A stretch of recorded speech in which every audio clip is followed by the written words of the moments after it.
Hello and welcome to the Jacksonville Jaguars Insider Podcast. My name is John Shipley. I am your host and beat reporter, and I have been your beat reporter covering the Jacksonville Jaguars for On SI every single day since August 2019, and we are continuing to march forward through another offseason together.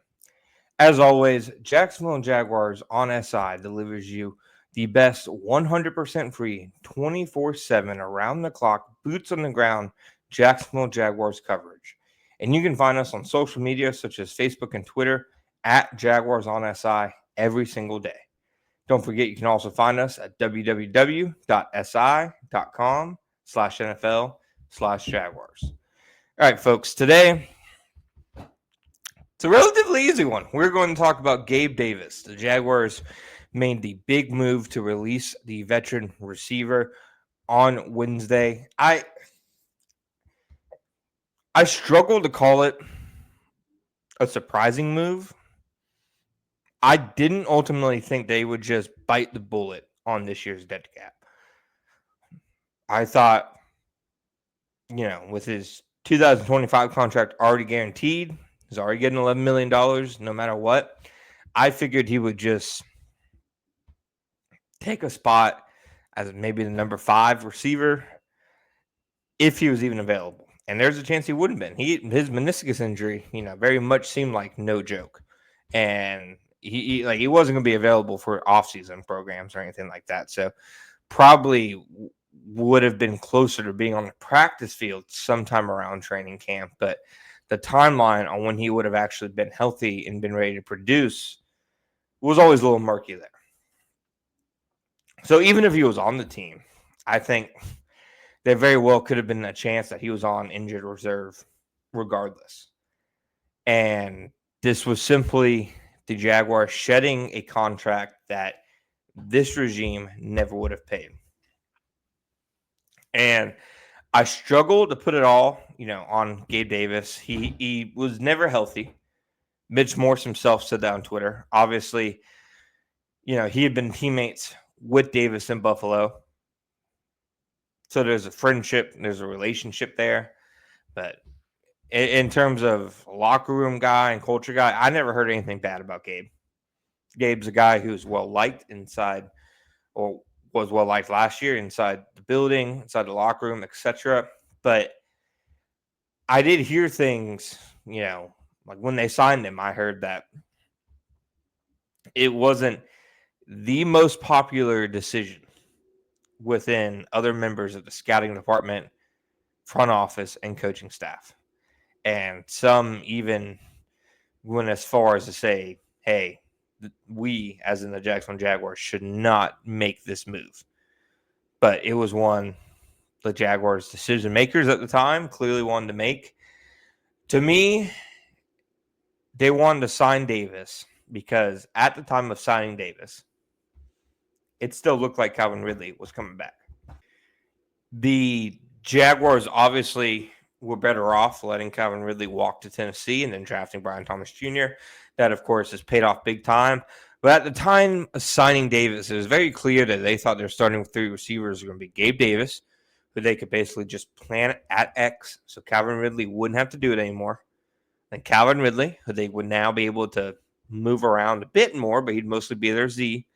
And then Christian Kirk and Evan Ingram in the slots. 3 years, $39 million for a guy who very much so looked like they were adding him to be a decoy. Never made a lot of sense to me. It never made a lot of sense to what very clearly looked like an overpay for what was a product of, to me, Josh Allen and Buffalo's passing game. And the Jaguars simply weren't able to replicate that. I did think that he could be a solid possessions receiver for them and kind of take over, the Zay Jones role and, really be Trevor Lawrence's guy in the middle of the field. And he did show flashes of that, but never really seemed like he was healthy. Dealt obviously with the meniscus injury. I want to say he had a hamstring injury. He was recovering something when they signed him from Buffalo. I was told at the time of training camp by somebody within the organization that he came into training camp, a few pounds heavier than they anticipated. And it just kind of seemed like things snowballed from there, and that signing was never going to work. Now, the reason why I think the Jaguars did it was they either do it now, bite the bullet, eat the dead cap, or just basically let him sit on the roster and not have an impact. He was not going to be a top 4 receiver. It's very clear the top 4 receivers on this team are going to be Brian Thomas Jr., De'Ami Brown, Travis Hunter, and Parker Washington. And I will say that from what I heard, the Jaguars had like aspects of Davis's game, such as his blocking ability. They really value that, especially on the outside. But it did not seem like he was going to be a part of their plans. Really, at any point, whether this season, next season, at the end of the day, they paid him, I believe it was $24 million guaranteed for about 20 catches, a little over $1 million a catch. So one of the worst free agency, beginnings to endings the team has had in franchise history. I've seen people say like Hugh Douglas and Jerry Porter. I mean, Hugh Douglas got like 5 years, $27 million. It's Davis is up there. To me, Nick Foles, just because it was such an asinine signing to begin with. He clearly wasn't a good quarterback, and they were overpaying for the Super Bowl MVP tax. To me, that's probably the worst one. But I'd put Gabe Davis, good Lord, Gabe Davis somewhere behind it. Like I said, a lot of it I don't necessarily even think was Davis's fault. He dealt with a lot of injuries, but paying as much as they did, a contract that wasn't very popular around the NFL, even within the franchise at the time, and it's kind of aged as you expected. So in terms of the dead cap, so it's about 20.3 million dead cap. They will be designating him as a post June 1st release. So this year they eat 5.7 million in dead cap, and then next year, obviously, cap rolls over. Cap's going up every single year. The dead cap for next year will be 14.6 million.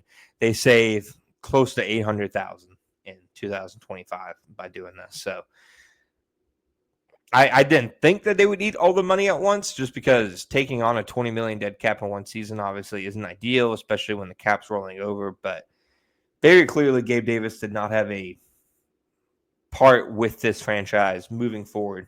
This was not the regime that signed him.